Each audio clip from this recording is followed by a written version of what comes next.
Okay, so looking at our fluid compartments, we've talked about total body water, all the water that is in the body. Of that, we had ICF, water inside the cells, and then ECF, water outside the cells. All right, now within ECF, we also had two smaller compartments. So we had plasma, and we describe this to be the fluid or watery compartments to blood, right? So the fluid that's in our blood vessels.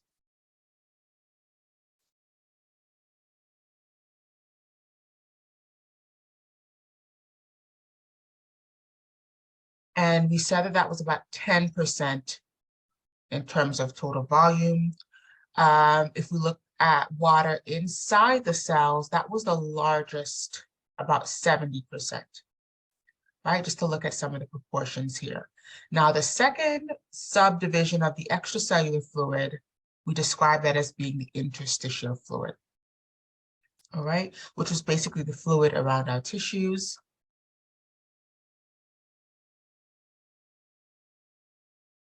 And we said that that was about 20%, right? So all the body water, ICF inside the cells, the most as far as the proportions, so that's about 70%. ECF outside the cells, which has two smaller compartments. Plasma, which is in the blood vessels, that's about 10%. And then interstitial fluid around our tissues, which is about 20%. Okay, so that's all I need you to know from fluid compartments, basically those general distributions, and then where each of those compartments is in the body, right, relative to tissues and cells. The second topic we did in chapter 1 was homeostasis. All right, and we said that some of the important players of homeostasis were the sensors, detectors, the signals being sent, the integrating centers, and then the effectors, right? We also said that homeostasis was reliant on negative feedback.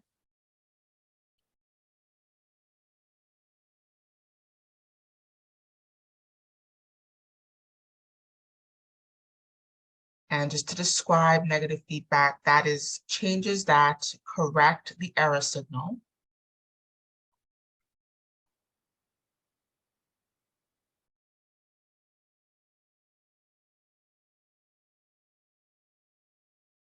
Okay, and then we also said that this change is going to move closer to set point.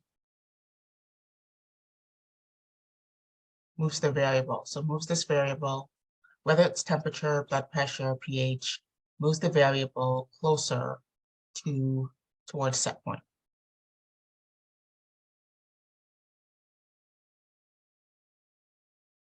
Okay, so negative feedback is a really important part of enacting homeostasis.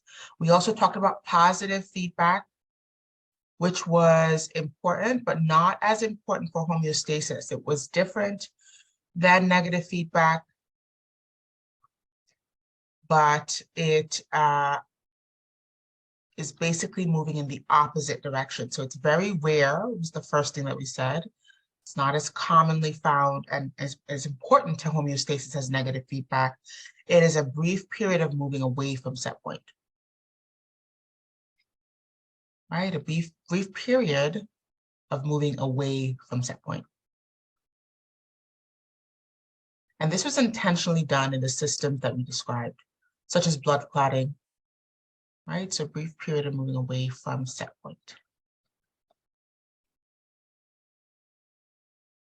Okay, and that it would ultimately end with a negative feedback loop.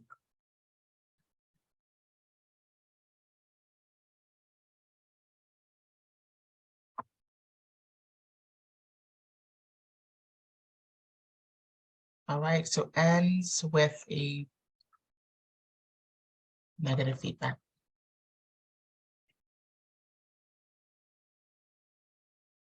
All right, some of the examples that we talked about, which you should know, are clotting, right? The clotting cascade. So I'll say here blood clotting. and uterine contractions.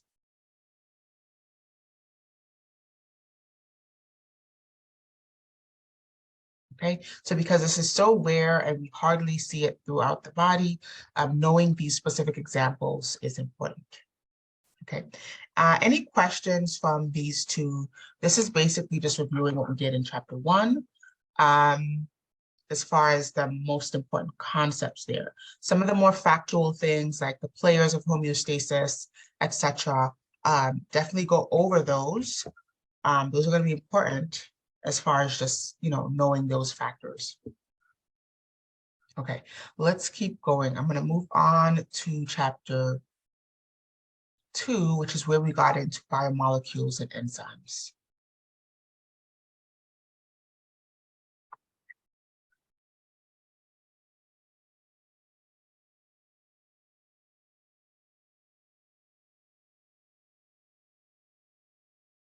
So let's talk about enzymes first. We said that enzymes basically speed up the rate of the reaction. Another way to say that is that they decrease the activation energy, right? So enzymes decrease the activation energy.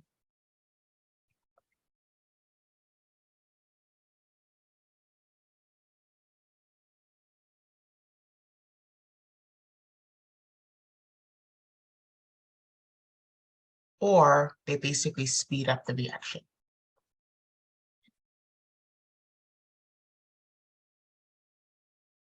Right?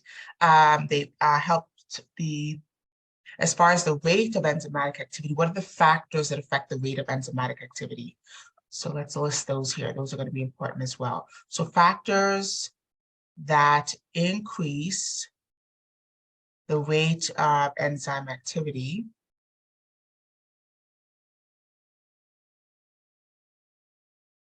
Those are going to be things like the catalytic activity of an individual enzyme,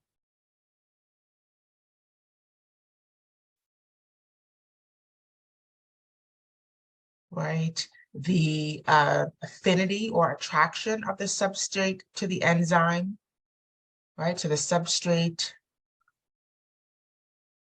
enzyme, affinity, how attracted these two molecules are to each other. The other thing is the substrate enzyme concentration. So the concentration of either concentration, and I can't spell when I'm speaking, so hang on. Yep, so the concentration of enzyme or substrate. That will certainly affect the rate. If we have more of either, will drive the reaction faster. If we have less of either, the reaction will proceed slower. And then lastly was temperature and pH. Right, temperature and the pH. Okay, and then we said this would help to speed up the reaction if there were, higher temperatures or lower pH, more acidic pH, and then the opposite would be true. As far as some of the descriptive terms we used for reactions, there's endothermic versus exothermic.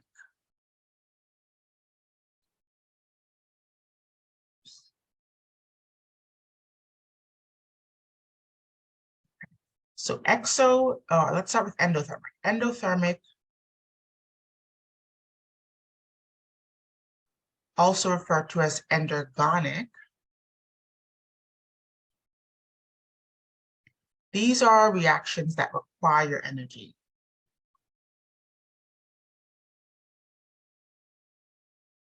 Another term that can be used here is anabolic, right? Or building up, right? When we're making proteins, making glucose, we are building up instead of breaking down. So anabolic is another word that can be used here.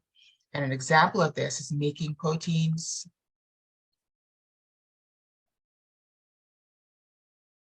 from amino acids. All right. On the other hand, exothermic, also called exergonic, And this is used to describe reactions that donate or liberate energy, right? So donate energy.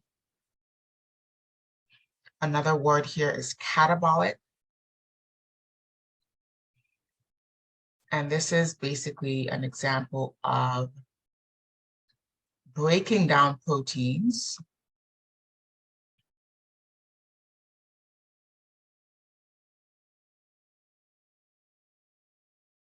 to free amino acids. Okay, so just some general descriptive terms when we speak about different types of reactions and when we speak about the direction of the reaction. So if we're going from product to substrate, that's going to be liberating those substrates. So that's going to be exothermic or exergonic. And in doing so, we're going to donate energy. If we're going in the opposite direction, so if we're going from substrates to product, we're going to be making or building up, that's going to be endothermic or endergonic, that's going to need an energy input. And an example would be making proteins. All right. Any questions from this part? And if not, you can, again, leave those in the chat as I go. Just keep monitoring. Let's look at biomolecules. So this was also covered in chapter 2. See if we have some space here. So biomolecules and kind of the important things we said about those. So we had different elements that could help to make up biomolecules. So carbon, hydrogen, nitrogen, oxygen was involved, right? Those are the main players that could form our biomolecules. And here we said that depending on which of these was included, that would determine some of the functional properties. So that form follows function, or structure follows function. And so the way that these molecules are made in terms of their elemental makeup has a lot to do with their physical and functional properties, right? So that form function connection. The biomolecules we talked about, so lipids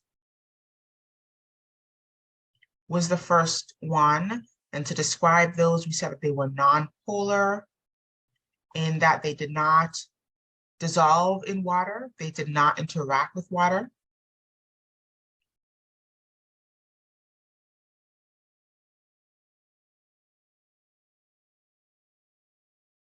Okay.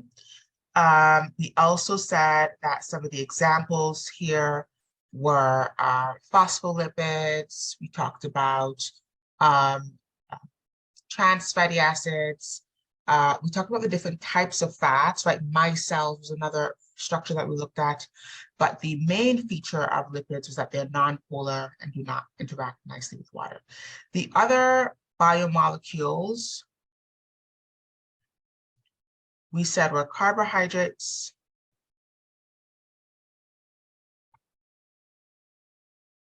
and here we had different types of carbohydrates. I don't want to get too much into the details here, but basically we talked about monosaccharides, disaccharides, the condensation and hydrolysis reaction to make those different types of carbohydrates. We also talked about proteins. Okay. Again, here we want to think about the different types of structure. So the primary structure, secondary structure, quaternary structure, etc. And then nucleic acids. Okay. But I just want to speak about these as far as their polarity. So these are all described as being polar. And in being polar, they're going to interact nicely with water. Okay. So I'm not going to go into the details, but I want you to know from carbohydrates, monosaccharides, disaccharides, the examples of those. Proteins, go over your different layers of structure. So your peptide bonds, your secondary structure, your alpha helices, your beta pleated sheets, and then your quaternary structure. And then from nucleic acids, we talked about purines versus pyrimidines. And then we talked about things like cyclic AMP, cyclic GMP, and those signaling molecules. So that's kind of the extent of what's important from biomolecules.